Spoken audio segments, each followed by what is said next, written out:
Runningcast, acte 6, aujourd'hui on s'intéresse au carburant de nos efforts, à celui qui fait tourner la machine mais qu'on pointe du doigt parce qu'il est partout. Partout, même où on ne l'imagine pas, il est parfois lent, parfois rapide, simple ou complexe. Je vous parle du sucre bien sûr, alors doit-on le diaboliser? Comment l'apprivoiser? Réponse sans édulcorant avec un spécialiste de la question. Sylvain Rousset, vous êtes diététicien, nutritionniste, runner au passage. Alors Sylvain, on entend de plus en plus qu'il faut partir à la chasse au sucre pour notre santé, qu'il faut bannir les sucres ajoutés, privilégier les glucides complexes, mais quand on est coureur, on pioche beaucoup dans ses réserves sucrées justement.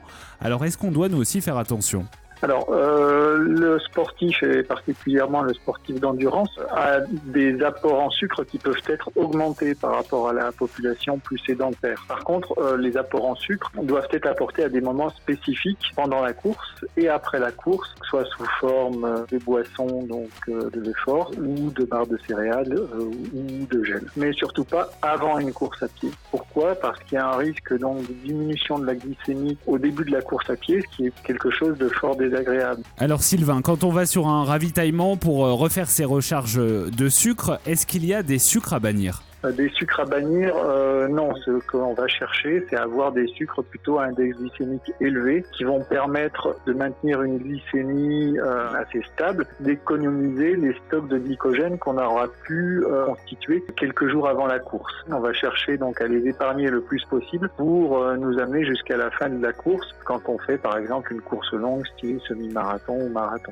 Alors, vous parlez de stock de glycogène juste avant une grande course. Comment ça se prépare ? Comment on les constitue, ces stocks ?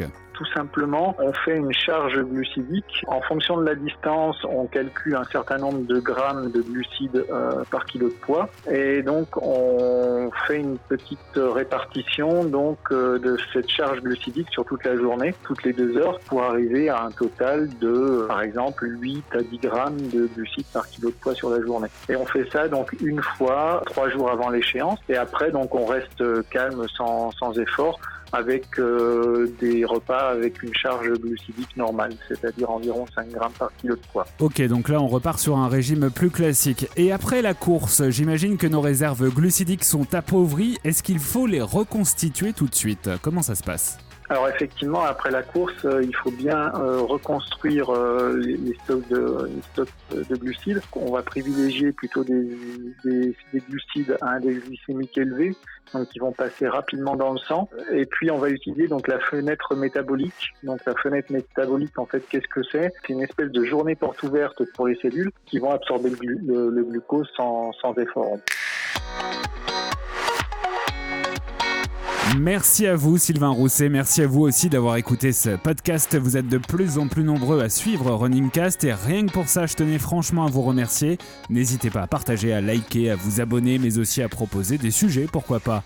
Allez, à très vite, à bientôt, salut.